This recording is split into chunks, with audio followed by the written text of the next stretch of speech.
What's up, people? Welcome to the channel where we talk about music licensing, music production, and music business. If you love any of the previously mentioned, be sure to subscribe so you can stay up to date on all my latest content. So I'm out here, like literally, like I'm outside doing some mobile iOS production today. I've been in GarageBand like all week on the iPad, and it's honestly been not too bad of an experience. So today there's an audio interface that I'll be testing out from Audient. You know, I think one of the things with doing mobile production and stuff like that, especially on iOS devices, is, you know, just having a solid interface that's flexible depending on what you need, but also portable at the same time. So yeah, so we're gonna dig into that, talk about that a little bit more. So let's find a spot to chill, sit, and set up.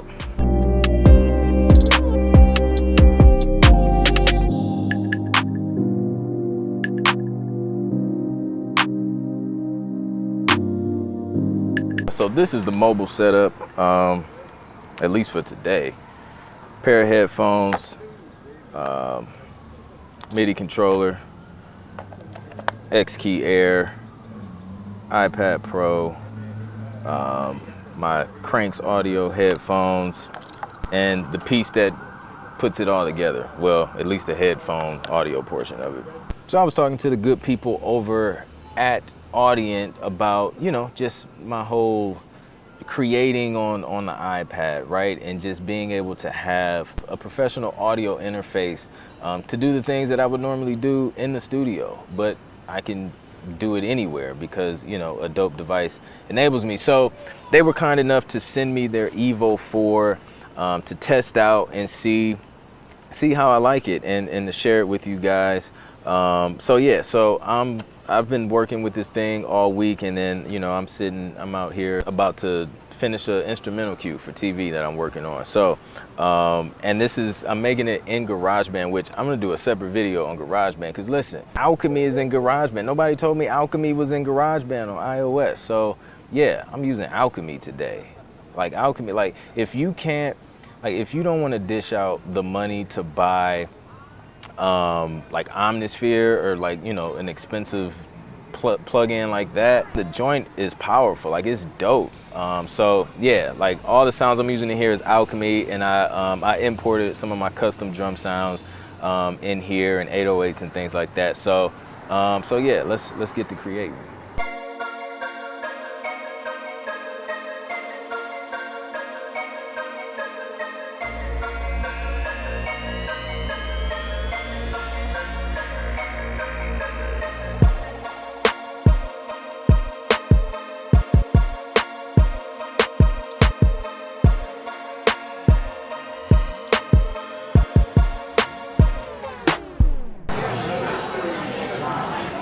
I'm sorry, I know y'all was enjoying that beat, but yo, like, have you ever tried to be creative on an empty stomach? Like, it's impossible, right? Brother gotta eat. All right, I think I'm good now. Let's get back to it.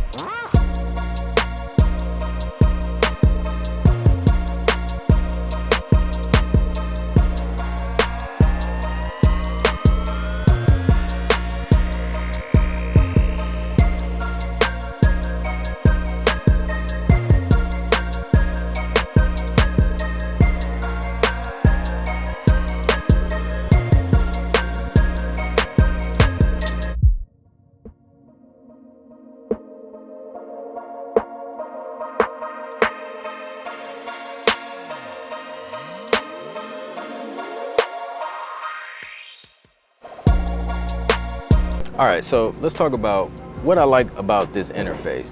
First off, it's super portable. Like, this is it in my hand, right? Fits easily in the backpack. It's not super heavy. It doesn't feel super light, like it's cheap or anything.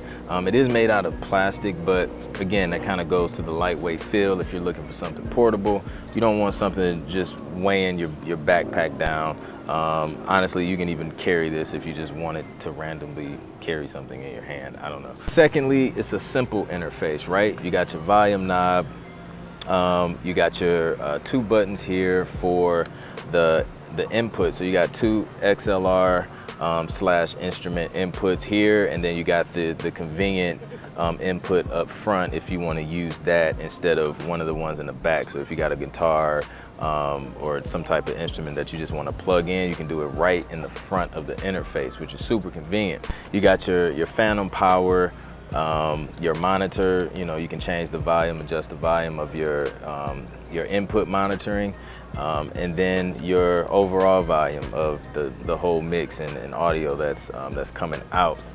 And then of course you have connections for studio monitors if you want, which I think is super dope in a small interface like this. A lot of the portable interfaces, they don't give you the option to be able to easily hook up some studio monitors. So if I just wanted to plug in real quick, or if I had some, you know, if I was in a hotel, had like some smaller portable speakers, I can just plug those in the back of this and, you know, be able to mix in monitors, because I honestly hate mixing in headphones. Then you have this smart gain feature, which you don't have to worry about exactly where your input monitoring is as far as volume wise. So you click this and then you select, you know, which input you want to select, 1 or 2. Then after you select that, you hit it again, and then you start playing your instrument. And then once it lights up green, you're good to go, and you're at a level that's not going to be clipping, or it's not going to be too low, so it's going to be just right. So you don't even have to think about it. Like, you just click the button, use the smart gain feature, and you're good to go. So that's super dope. Another thing I love about the EVO 4 is the fact that my iPad Pro recognized it immediately. Like, I plug it in, and then when you go to select your you know, your audio input on the iPad where you can change it, it shows EVO 4. So I can easily select that. If I have GarageBand open, plug the thing in, it recognizes it. It's no issue. Now, with the pros being said, let's talk about a couple things that I feel like could be improved on, like to make it even better. It's not bad. It's not a bad interface at all. A couple things I think would be dope to have. A USB-C to USB-C cable, so that I don't have to have this awkward dongle hanging from my from my iPad, and I can just plug it straight into the iPad USB-C port, Thunderbolt port.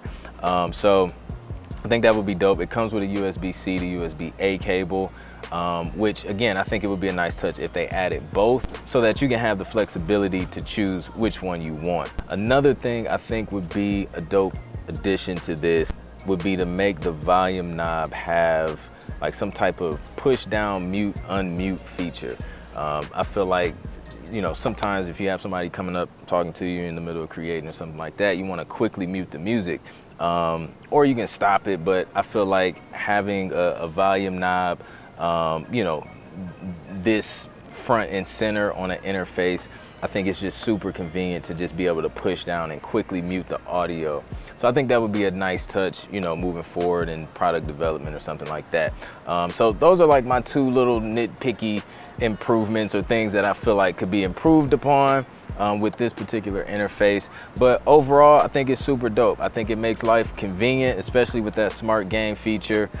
You can plug a mic, a studio mic into it, because you have the phantom power, which is dope. And then the ability to just be able to control the monitoring level. If you have an instrument, you have a guitar, you want to hear that guitar, that bass, you know, in relation to what you're recording to, you can easily do that to your liking. So that's super dope. So yeah, so shout out to Audient, man. I think they did a great job on this EVO 4. You know, with creators in mind, creators who are on the go a lot, and creators who want, you know, just a interface that doesn't take up a bunch of space. Like, even if you're using this as your main studio interface, it has everything you need in a nice small form factor, and a simplified way to navigate the interface.